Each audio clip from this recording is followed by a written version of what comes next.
I think my technique has improved somewhat, although I'm not sure this is the best example because there's such a tiny amount of dough here, so we'll see if I can demonstrate how much I've improved.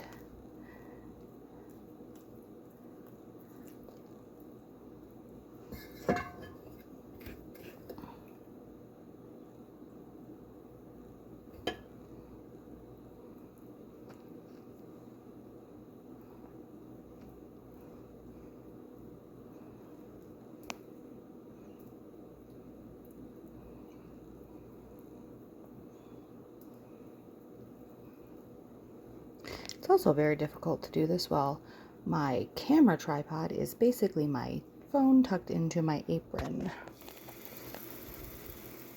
I look ridiculous. And here they are. This was the first one I made.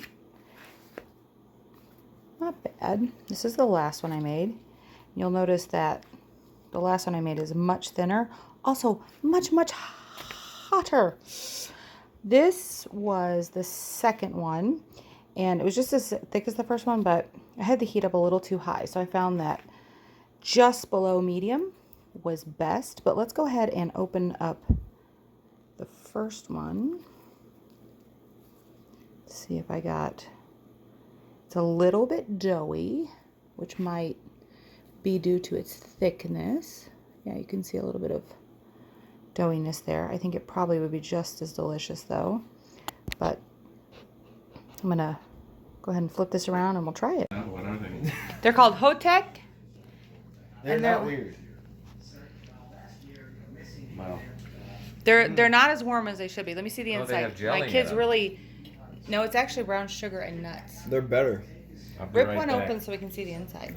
Because I tried one at home, but it was one I didn't cook right. They're better than the ones that. Really? No, they're not. Yeah. Well, all right. That's a win. What you got on there? Bacon jam, I think. I don't know. It is bacon jam. Mm-hmm.